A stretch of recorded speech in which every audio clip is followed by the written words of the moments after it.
네, 안녕하세요. 주식은 역시 기리기리의 기리십니다. 안녕하세요, 기리분들. 자, 오늘 증시는 처음에 분명 뜨거웠지만 그런데 내일 하루 쉬어서일까요? 계속 쭉 하락하면서 마무리에는 파란불로 끝나는 걸 볼 수 있었습니다. 오늘의 시황 정리 말해보도록 하겠습니다. 같이 공부하시죠. 렛츠 기릿! 오늘 코스피는 0.4% 하락, 코스닥은 0.1% 하락으로 오늘 장은 줬다 뺏는 장이라서 조금 더 기분이 나쁘겠죠. 그리고 당연하게도 상승보다 하락 종목도 많아서 체감 지수는 나빴을 듯 합니다. 그래서 결국 코스피 21선을 깨고 내려갑니다. 2705, 2700을 지키긴 했지만 그래도 위태위태하고요. 삼성전자도 오늘 조금은 유의미한 하락이 나왔습니다. 1% 하락. 그리고 이때까지 거의 한 달간 5일선을 깬 적이 없었는데 오늘 블록딜 소식 때문일까요? 오늘 5일선을 1% 깨는 모습을 나타냈습니다. 이제 중요한 거는 우리가 하루 쉬고 오는 동안 미국에서 어떤 이야기가 나오는지, 이란, 이스라엘 쪽에서는 어떤 이야기가 나오는지 등등, 거기에 따라 목요일날 어떻게 출발하는가, 거기에 많은 것들이 달렸다고 말할 수 있겠네요. 그 반면 코스닥은 여전히 상태가 좋지 않습니다. 조심해야 되는 차트입니다. 기울기가 심상치 않아요. 왼쪽에 보다시피 이런 식의 기울기가 나타나면 꽤나 긴 시간 동안 매도세가 이어지는 걸 볼 수 있습니다. 물론 짧게 끝날 확률도 분명히 있겠지만 일단은 조심을 해야 된다는 거, 이거만큼은 꼭 생각을 해보시기 바랍니다. 그리고 오늘 에코프로 1.6% 하락합니다. 매도는 그냥 보통이었습니다. 개인, 외국인, 기관, 연기금 전부 다 눈치 보기. 연기금 뭘 샀나? 셀트리온, 두산, SK하이닉스, HMM, LG, 엔솔. 그 반면 매도한 거는 포스코, 퓨처엠, 하나, 에어로스페이스, HD, 현대중공업, 네이버, LG화학을 매도합니다. 오늘의 증시 포인트입니다. 어제 미국장은 애매했습니다. 하지만 그 와중에 테슬라는 좋은 흐름을 나타냈고요.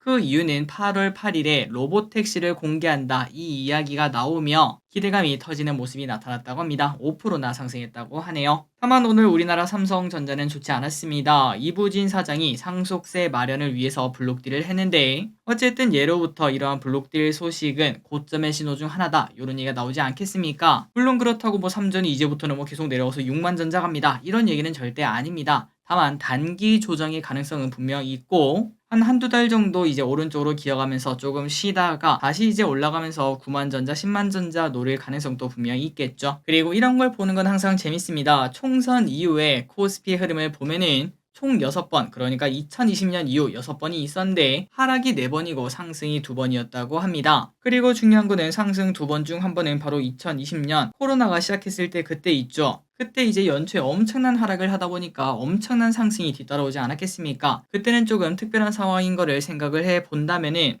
총선 직후에 코스피는 하락 4번에 상승 1번, 요렇게까지도 생각을 해볼 수 있겠네요. 어쨌든 데이터를 봤을 때는 조금은 나쁘다고 하는데 과연 어떤 식으로 올라갈지 보도록 하겠습니다. 환율이랑 유가는 오랜만에 소폭 하락했으나 이걸 하락했다고 말해야 될지는 잘 모르겠습니다. 거의 보합권. 아시아 증시는 니케이 좋았고요. 상해는 보합이고요. 항생은 1% 상승. 미국 선물은 소폭 상승하고 있습니다. 그리고 선물 옵션 보면은 선물, 콜옵션, 풋옵션 전부 다 소폭 매도하는 모습을 나타냈습니다. 쇼핑을 보겠습니다. 개인, 삼성 SDI, HLB, 레버리지, JNTC, HLB 테라퓨틱스, LG화학, 코스닥 레버리지, 현대차, 이오테크닉스, HLB제약, LG노텍을 매수합니다. 다음으로 외국인입니다. 현대로템, SK하이닉스, 곱버스, LG전자, 엔캠, 한미반도체, 삼천당제약, 삼성전자우, 알테오젠, HD 현대인프라코어, SK이노베이션을 매수합니다. 마지막으로 기관입니다. SK하이닉스, 현대로템, 셀트리온, HMM, 하나금융지주, KB금융, 효성중공업, 오리온,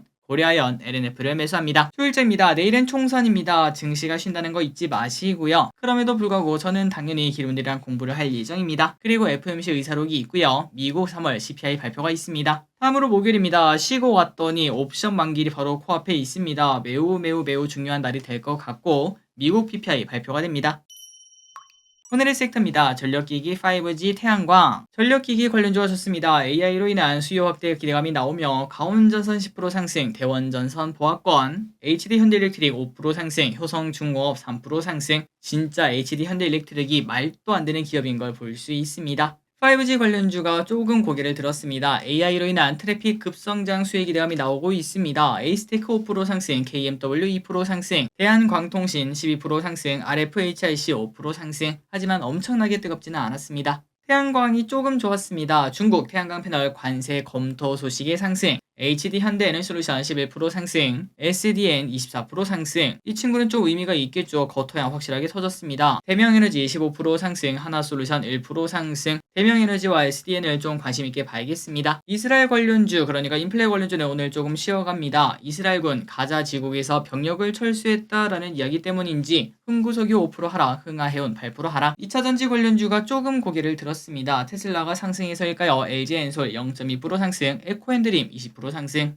에코프로 오티릴즈 4% 상승, 이수스페셜티 케미칼 8% 상승. 반도체 관련주는 MMO였습니다. 마이크론이 디램 가격 인상을 추진한다는 이야기 당연히 호재라고 말할 수 있는데요. 하지만 삼전은 1% 하락, SK하이닉스는 1% 상승, 사람테크놀로지 15% 상승, FSD 16% 상승, SNS텍 10% 상승, 워트 6% 상승합니다. 솔루스 첨단 소재 오늘 상한가에 도착합니다. 북미 GPU 기업의 동박 추가 공급 승인 소식에 상한가를 갑니다. 현대로템 8% 상승합니다. 1분기 어닝 서프라이즈 전망. 확실한 거토양이 계속 나오고 있죠. 첫 번째, 두 번째, 세 번째 확실하게 계속 올라오고 있습니다. 대양제지 상한가 도착합니다. 자진 상폐 결정의 상한가. 도전비주얼 17% 상승합니다. 제4인터넷은행 설립 추진으로 인한 기대감이 나오고 있습니다. 화두 10%나 또 하락합니다. 내부자 거래 의혹의 하락. 자, 오늘의 시황지는 여기까지 끝났습니다. 항상 이렇게 같이 공부해서 진심으로 감사합니다. 지금까지 길이셨습니다. 빠이요.